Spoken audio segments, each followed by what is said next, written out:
नावलौकिक वाढला आहे आणि आपला देश आर्थिक महासत्तेकडे चालला आणि याचा अभिमान आपल्या सर्वांनाच असला पाहिजे, सत्ताधारी पक्षाला पण आणि विरोधी पक्षाला पण। दुर्दैवाने या ठिकाणी विरोधी पक्षाला आपल्या सरकारचं जे काम आहे ते देशाचं काम, देशाची प्रगती पाहवत नाही आणि म्हणूनच खरं म्हणजे ते त्यांची टिंगल करतात, मिमिक्री करतात, आरोप करतात। मी आपल्याला सांगू इच्छितो की मोदीजींना जे त्यांनी जगभरातल्या देशांबरोबर जे चांगले संबंध ठेवले त्यामुळे 34-35 देशांनी त्यांना सर्वोच्च पुरस्कार देखील दिला। आता हे 34-35 देशांनी प्रधानमंत्री मोदींना सर्वोच्च पुरस्कार दिलाय, खऱ्या अर्थाने देशाचा गौरव आहे, देशाचा अभिमान आहे। परंतु दुर्दैवाने ही पोटदुखी विरोधकांना आहे आणि जेव्हा जगभरामध्ये तेलाची टंचाई सगळीकडे होती त्यावेळेस मोदीजींच्या इतर देशांबरोबर असलेले जे चांगले संबंध होते त्यामुळे आपल्याला कुठलाही त्रास भारताला झाला नाही, याची देखील नोंद घ्यावी लागेल। आणि भारताचा डंका जगभरामध्ये या ठिकाणी अभिमानाने वाजवला जातोय आणि भारत एक विकसित भारत 2047 चं जे काही संकल्प घेऊन मोदीजी काम करतायत हे देखील यांना पाहवत नाही। म्हणून मी एवढंच सांगेन की खऱ्या अर्थाने विरोधी पक्ष नेत्यांनी या जंतर मंतरच्या आंदोलनाच्या वेळी देखील जंतर मंतरवर न जाता प्रधानमंत्री मोदीजी यांच्या निवासस्थानावर त्यांनी आंदोलन केलं, हे देखील खऱ्या अर्थाने त्यांच्या मनामध्ये काहीतरी घातपात घडवण्याची शक्यता नाकारता येत नाही। मी पूर्वी देखील याच्यावर बोललेलो आहे, परंतु आता जे काही ते अगदी म्हणजे अशा याच्यावर उतरलेले आहेत की ते मिमिक्री करू लागलेले आहेत। आता विरोधी पक्ष नेता मिमिक्री करू लागला तर खऱ्या अर्थाने त्यांना काय म्हणायचं, आपण मिमिक्री आर्टिस्ट म्हणायचं, काय म्हणायचं, असा देखील माझा सवाल आहे। आणि देशाचा प्रधानमंत्री, देशाचे प्रधानमंत्री, देशाचे गृहमंत्री यांची संसद याच्यामध्ये संसदेच्या आवारामध्ये माकडं घेऊन जाणं, टिंगल करणं ही कुठली लोकशाही आहे? त्यांना गृहमंत्री अमित भाईंचे चर्चा करायची होती, उत्तर पाहिजे होतं। अमित भाईंनी सांगितलं मी उत्तर द्यायला तयार आहे, परंतु हे सगळे पळपुटे लोक आहेत, हे चर्चेला घाबरतात आणि चर्चा केली तर त्यांचं पितळ उघडं पडेल, त्यांचे काळे कारनामे उघड पडतील, ते एक्सपोज होतील, ही त्यांना भीती आहे। कारण 2014 पूर्वीचा भारत सगळ्या देशाने पाहिलेला आहे, 140 कोटी जनतेने पाहिलेला आहे। त्यामुळे त्यांचं उत्तर जे आहे हे उत्तर ते ऐकू शकणार नाहीत आणि त्यांना ऐकता येणार नाही। अशा प्रकारचा काळा इतिहास जो आहे काँग्रेसचा, तो काँग्रेसचा काळा इतिहास अमित भाईंनी काढला असता आणि त्यांना उघडं पाडलं असतं, ही भीती होती। म्हणून चर्चेविना ते पळून गेले। या ठिकाणी देशाचा पैसा, जनतेचा पैसा या अधिवेशनामध्ये खर्च झाला, याला जबाबदार काँग्रेस सरकार आहे। राज्यातले 36,000 उद्योग बंद पडल्याचं म्हटलं जातंय, विरोधक टीका या विषयावर या बाबतीमध्ये मुख्यमंत्री महोदयांनी देखील उत्तर दिलेलं आहे की फक्त बोंब आहे, हे कुठल्याही परिस्थितीमध्ये हे सत्य नाही। महाराष्ट्र उद्योगामध्ये नंबर 1 होता, महाराष्ट्र नंबर 1 आहे आणि महाराष्ट्र उद्योगामध्ये 1 नंबरच आहे। मुंबईत एक नवीन वाद निर्माण झालाय व्हेज नॉनव्हेजचा, त्या वादाकडे कसं बघताय मनसेकडनं आता हा मुद्दा आक्रमक केला? खरं म्हणजे बघा, कोणी काय खावं कोणी काय खाऊ नये हा ज्याचा त्याचा विषय आहे आणि ह्याच्यामध्ये असं कुठे कोणी करत असतं ते चुकीचं आहे। सुनावणी होताना पाहायला मिळते सुप्रीम कोर्टामध्ये विविध मुद्दे हे शिवसेना एनपीटीकडून हे सरकार पाडले ते किती। आता आठवड्यात माजी उपमुख्यमंत्री सुखबीर सिंग बादल यांच्यावरती नांदेडमध्ये मी काल बोललो त्यांच्याशी, सुखबीर सिंग बादल यांच्या पत्नी आहेत खासदार, त्यांच्याशी मी बोललो आणि एसपीशी बोललो मी आणि त्याबरोबर त्यांच्यावर कठोर कारवाई करण्याच्या सूचना या ठिकाणी मी देखील दिल्या, मुख्यमंत्र्यांनी दिल्या। अटेम्प्ट टू मर्डर त्यांच्यावर दाखल केलेली आहे आणि याच्यामध्ये जे कोणी असतील त्यांना सर्वांना यामध्ये त्यांची कठोर चौकशी होईल आणि त्याच्यावर कठोर कारवाई होईल। सर 15 ऑगस्ट आहे उद्या. दरवेळी 15 ऑगस्ट 26 जानेवारी झेंडावंदनाविषयी चर्चा होती. पालकमंत्री रायगडचा क्रीडा सुटणार आहे का? झेंडावंदन रायगडचा भरत गोगावलेच करणार आहे. पालकमंत्री पदाचा क्रीडा तो देखील मुख्यमंत्री लवकर सोडवतील. या संदर्भात ज्या कारवाया सुरू आहेत त्याबाबत मागे देखील आपण मकोकांतर्गत कारवाई व्हावी अशी मागणी आपण केलेली होती. बिलकुल. परवा माझी मिटिंग झाली. आरोग्यमंत्री FD आणि यांच्याबरोबर तुकाराम मुंडे देखील होते. खरं म्हणजे हे दूध आणि हे पनीर हे लोकांच्या सफेद जहर आहे.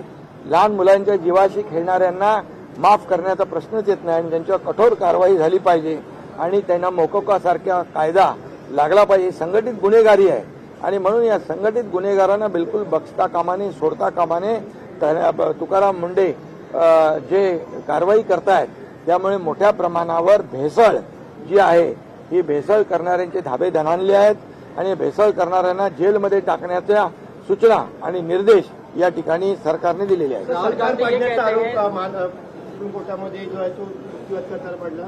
पण काँग्रेसचं सरकार होतं तेव्हा कशा पद्धतीने यापूर्वी सरकार पाडली गेली होती का आणि काय परिस्थिती आहे? खरं म्हणजे NDAवर आरोप करणाऱ्यांनी काँग्रेस सत्तेवर असताना एकदा त्यांचा काळा इतिहास तपासावा. 1967 ते 71 या 4 वर्षामध्ये तब्बल 45 सरकार त्यांनी पाडली. याच काळात 16 वेळा त्यांनी राष्ट्रपती शासन लावलं. जवळपास 1800 आमदार या काँग्रेसने फोडलेत आणि त्याचबरोबर त्यांना काँग्रेसने 115 लोकांना मंत्रिपदं दिलेली आहेत. त्यामुळे जे आरोप करतायत आज NDAवर त्यांनी स्वतःच्या गिरेबांमध्ये झाकून बघायला पाहिजे. आपलं ठेवायचं झाकून दुसऱ्याचं बघायचं वाकून हे धंदे काँग्रेस करते आहे. काँग्रेसने पूर्णपणे लोकशाहीचा मुर्दा पाडलेला आहे. लोकशाहीचा खून केलेला आहे अनेक वेळा आणि त्यामुळे त्यांनाही मोदीजी जे काय देशाला पुढे नेतात ही प्रगती बघवत नाही आणि त्यामुळेच हे सरकार पाडलं ते सरकार पाडलं. तुम्ही आकडेवारी बघून घ्या.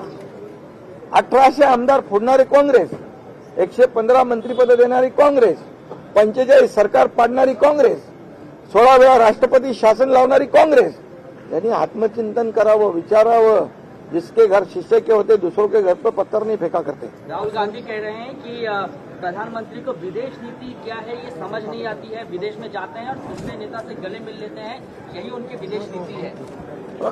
देखिए, मोदी जी को विदेश नीति समझाने की सिखाने की आवश्यकता किसी को नहीं है.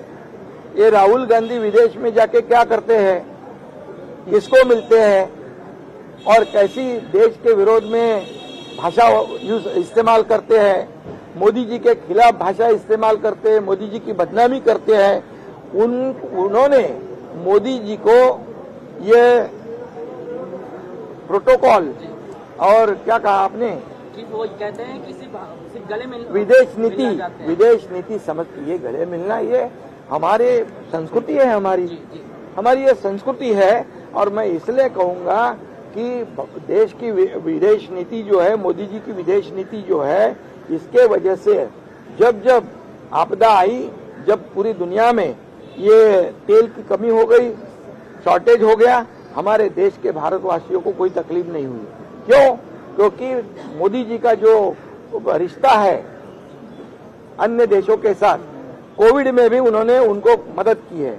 वैक्सीन से लेके सभी तरह की मदद मोदी जी ने की है और इसीलिए विदेश में लगभग 34-35 देशों ने उनके सर्वोच्च पुरस्कार मोदी जी को बहाल किया है. ये क्या है? ये तो विदेश के साथ में दुनिया में जो रिश्ता मोदी जी ने बनाया है उसका एक नमूना है. और क्या सिखाते मोदी जी को? ये क्या विदेश नीति पता नहीं है? बोलते हैं कि वो जाते हैं, लोगों से गले मिलते हैं और वहीं उसके जो नेता है संदीप दीक्षित वो कहते हैं कि हमें जॉर्जिया मिलोनी आप समझ रहे हैं क्या? तो महिला के प्रति इतनी अभद्र टिप्पणी सर राहुल गांधी के नेता कर रहे हैं. तो वही तो कांग्रेस को महिलाओं ने पिछले 2024 में बता दिया है उनकी जगह. वो महिलाओं का अपमान जो करते हैं वो तमाम महिलाओं का अपमान होता है. अभी हमारे उप मुख्यमंत्री, पहली उप मुख्यमंत्री सुनेत्रा ताई पवार का अपमान कांग्रेस ने किया. तो ये जो महिलाओं का अपमान करने का बार बार ये जो प्रयत्न करते हैं, बार बार कोशिश कांग्रेस करती है. ये महिला है, हमारी लाडली बहना है, ये कांग्रेस को मुंह तोड़ जवाब देगी. उनकी जगह उनको दिखाएगी और मोदी जी को उनको ये विदेश नीति या प्रोटोकॉल सिखाने की आवश्यकता नहीं। पूरे दुनिया में भारत का डंका बजाने का काम मोदी जी करते हैं, भारत को आगे बढ़ाने का काम मोदी जी करते हैं। हर देश में जाते हैं तो एमओयू साइन होता है, वहां पर का इन्वेस्टमेंट आता है और हमारे देश में आने वाला इन्वेस्टमेंट आप देख रहे हैं, महाराष्ट्र का इन्वेस्टमेंट भी आप देख रहे हैं। तो इसलिए मैं कहूंगा कि ये जो अभी टीका टिप्पणी करते हैं, मिमिक्री करते हैं, विपक्ष का नेता मिमिक्री करता है, ये क्या है? विपक्ष का नेता एक बहुत बड़ा पद है, लेकिन विपक्ष का नेता देश के प्रधानमंत्री का मिमिक्री करता है। तो उन्होंने तो जाना चाहिए फिल्म इंडस्ट्री में मिमिक्री आर्टिस्ट बन के, ऐसा मैं कहूंगा। ये मेरा सवाल है। इसलिए ये भारत देश है, 140 करोड़ जनता ये सब जानती है, ये जनता है, ये सब जानती है और इसीलिए मोदी जी 140 करोड़ जनता का भरोसा मोदी जी पे है। इसलिए देश की प्रगति हो रही, देश आगे बढ़ रहा है, देश आर्थिक महासत्ता की ओर जा रहा है और हमारा जो विकसित भारत 2047 जो है $5 ट्रिलियन का जो इकोनॉमी का गोल है वो हम जरूर अचीव करेंगे। जब तेल की शॉर्टेज हो गई तब हमारे भारतवासियों को तेल की शॉर्टेज का सामना नहीं करना पड़ा। यही तो विदेश नीति है, ये विदेश नीति है। इसलिए विपक्ष को मेरा सवाल है, आपसे मोदी जी को विदेश नीति सीखने की आवश्यकता नहीं है। सर एफडीए को लेकर आपने कहा कि मकोका के तहत जो है एफडीए में मेरी मीटिंग हुई तुकाराम मुंडे और अधिकारियों के साथ, जो वहां पर जो मिलावट कर रहे हैं उनको मिलावट करने को मकोका के केस में अंदर डालना चाहिए। जो बच्चों के साथ जीवन के साथ दूध, पनीर, इस माध्यम से दुग्धजन्य पदार्थ जो है उसमें जो मिलावट कर रहा है ये सफेद जहर है और इनको बख्शा नहीं जाना चाहिए, उनको जेल के अंदर ठूस देना चाहिए। ऐसा भी मैंने तुकाराम मुंडे और अधिकारियों को, पुलिस डिपार्टमेंट को भी कहा है।